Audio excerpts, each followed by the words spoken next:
The president of Venezuela says the perpetrators of an attempt on his life will face maximum punishment. Nicolas Maduro claims foreign sources and the opposition are responsible. Here is the moment where he says drones exploded near him during a military parade yesterday. Ha llegado la hora de la recuperación económica y necesitamos. Soldiers scatter after the explosion. There are also doubts to his claim, though. The Associated Press spoke to anonymous firefighters who say it was a gas explosion at an apartment nearby. Freelance journalist Stefano Pozzebon spoke to us earlier from Caracas. There are still already many unanswered questions. We don't know why such an event. It was a military event. It was the anniversary of the foundation of the National Guards. And normally these events take place in closed military headquarters. Why did the event happen in Caracas' most central avenue? How many drones were in the air? We don't know how many drones were in the air. We don't know.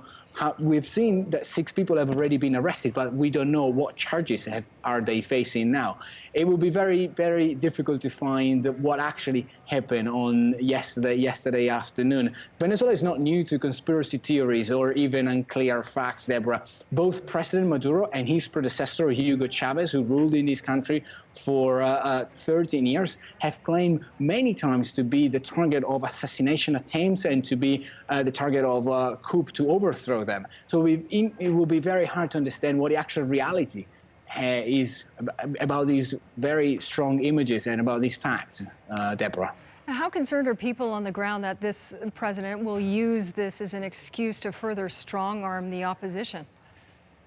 That's definitely the main concern for the opposition and the main concern from also those countries like Colombia, Canada, the United States, who have taken a strong stance against the government of Venezuela in the past 2 years. But people in the streets, Deborah, are they're too busy trying to survive, trying to get to the end of the day, trying to get to the end of the week. I've been around Caracas this morning and around the country. I was out of Caracas when the news happened. And when we were driving back to the capital, the only gatherings of people we could see were not like gatherings at the radio or at the TV station trying to understand what happened. They were gathering at people queuing for water, queuing for food, queuing for transport, because the economic crisis that has tackled Venezuela for the past 4 years is so strong now that most of Venezuelans can't actually think about anything else than survive to the end of the day.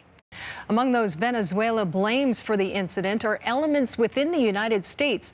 Let's look now at the U.S. response to that claim. For that, we go to CBC's Keith Bogue, who's monitoring developments from Washington. So, Keith, what do we know for sure about this? Well, I think listening to Stefano, we know that there was a loud bang, and that's about it. There are lots of reasons why Nicolas Maduro and the government in Venezuela would claim that it was an assassination attack, because by doing so, it presents them with an opportunity to crack down on their enemies. And to say that their enemies are outside of the country, whether they're Colombia or whether they're elements of the United States involved in this as well, is also useful for them as a distraction from the economic problems, which are dire. But again, what do we know for sure? That there was a loud bang, that there are lots of different theories as to what might have caused that bang, whether it was drones exploding or simply a propane gas tank exploding in a fire. We don't know, but we know for sure that it is an opportunity for others to exploit the emergency, so-called, around the event. All right, what are the Americans saying about this? Well, John Bolton went on Fox Television this morning to say that, he's watching what happened there and essentially to deny that there was any possibility the United States would be involved, and to also suggest that perhaps, maybe the Venezuelans are trying to distract from some of their own problems. Here's what he said. Well, I can say unequivocally there was no U.S. government involvement in this at all. Just within the past couple of hours, I've spoken with our charge in Caracas, the head diplomatic official down there.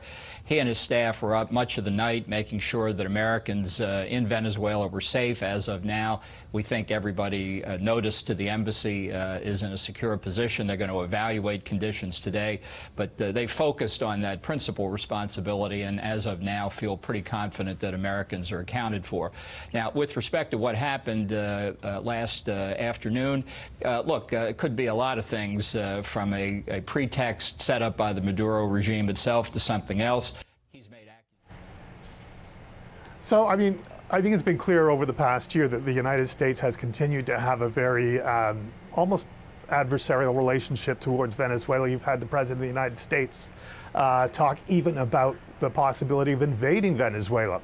That hasn't been taken seriously even by people around him, but the fact that he said it shows you something about their cast of mind on the issue. And then listening to John Bolton there, he didn't miss the opportunity to take a little dig at Venezuela and its leadership about how dire their economic circumstances are, and sort of suggest, why don't they pay more attention to that instead? Maybe that would help them with a lot of their other problems as well, Deborah.